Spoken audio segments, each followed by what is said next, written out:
What is going on? Welcome to AJ Live Sports. If you're new, go ahead and hit that subscribe button for daily uploads and live streams. Now, your boy has been down with COVID for the last few days. That's why I haven't been uploading. But now I'm back. I'm pushing through it, and I can't wait to give you some more content um, because there's been so much news going on. But in this video, we're going to go ahead and dive deep into what's been going on inside the Cincinnati organization. So without further ado, let's get started. I'm sure we've all heard of this before. Now, as we know, that Jermaine Burton was told to stay home for the Week 18 regular season game versus the Pittsburgh Steelers. I don't think we really knew why at the time, but it has come out that there's been a woman reported to the police that Burton had chased her into her apartment, damaged her phone, and physically assaulted her, including choking her. She also claimed that Burton held a knife to his neck and threatened to kill himself before eventually leaving the premises. So I'm guessing that's why Burton did not travel with the team. I'm pretty sure the team was made aware of this, so they decided just to set him to the side. Man, things like this, man, the stuff like this that he's been accused of is the kind of stuff that gets players kicked out of the league. The NFL now no longer has room for domestic violence. That'll get you one-way ticket up out of the NFL. I hate to see guys make it to the biggest level and then decide to make the bonehead mistakes. Like, you're supposed to get that stuff out in high school, college, whatever.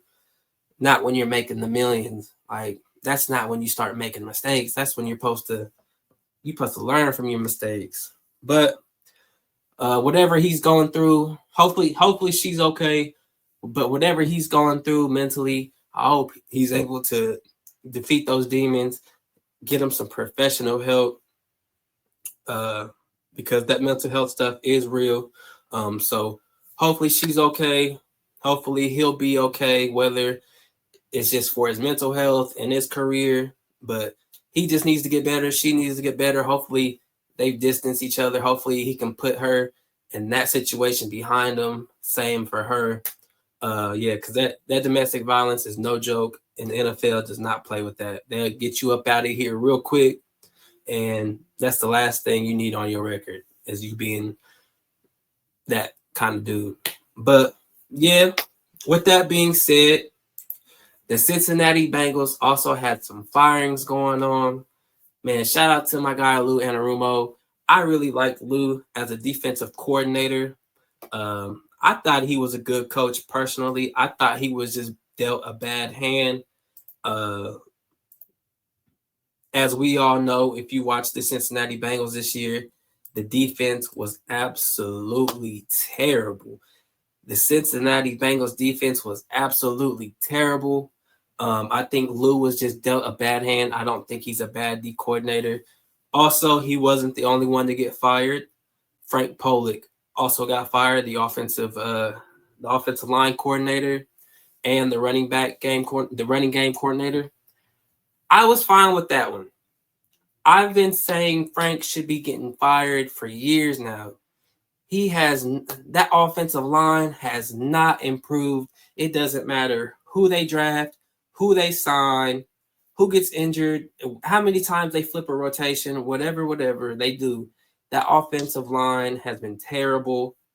Joe Burrow gets sacked 40, 50 times every single year. The only time he doesn't get sacked 40 or 50 times is when he's already injured and out for the rest of the season. I approve of that. This AJ Live Sports, and I approve the firing of Frank. Not only Frank Pollock wasn't the only one. Defensive line coach Marion Hobby got fired, and linebackers coach James Betcher also got fired. So we all know the run game was terrible.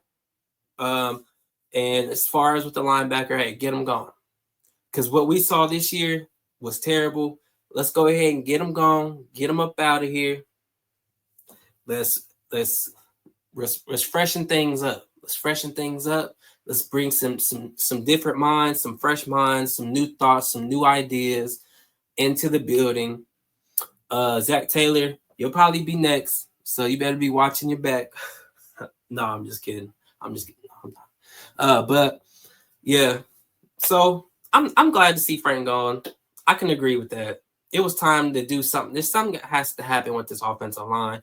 Our quarterback is gonna get killed, and it sucks to see that the season that he had, the best season of his career, and also Jamar Chase being a Triple Crown winner, and we did nothing with it.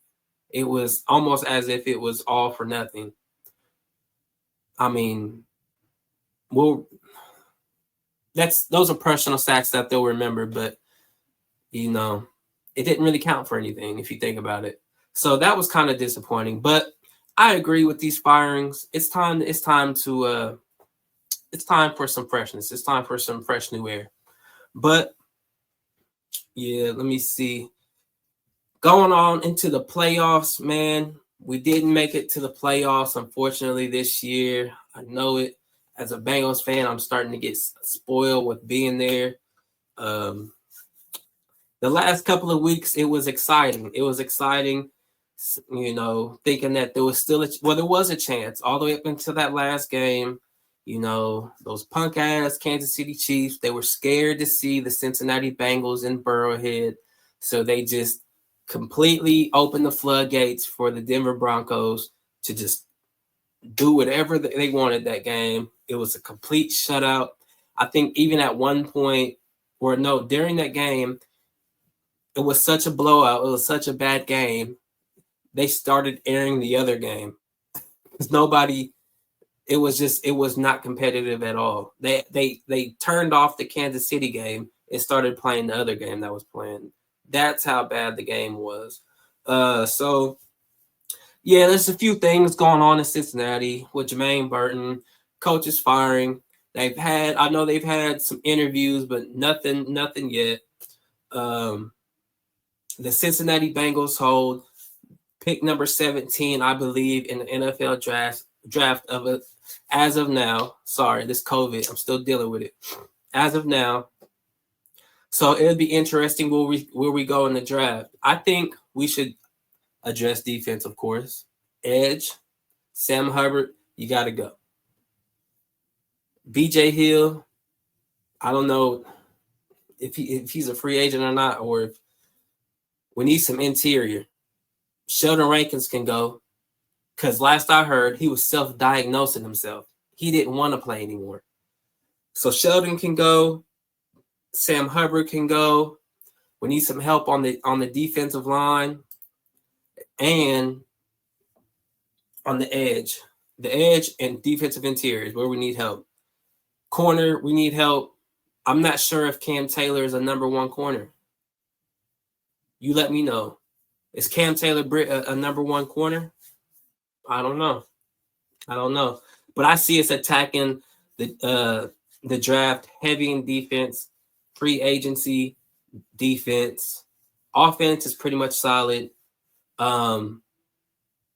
They keep dropping little hints and tidbits here and there, talking about T. Higgins isn't going to go anywhere. T. Higgins is willing to take less money to stay in Cincinnati. I hope that is so true.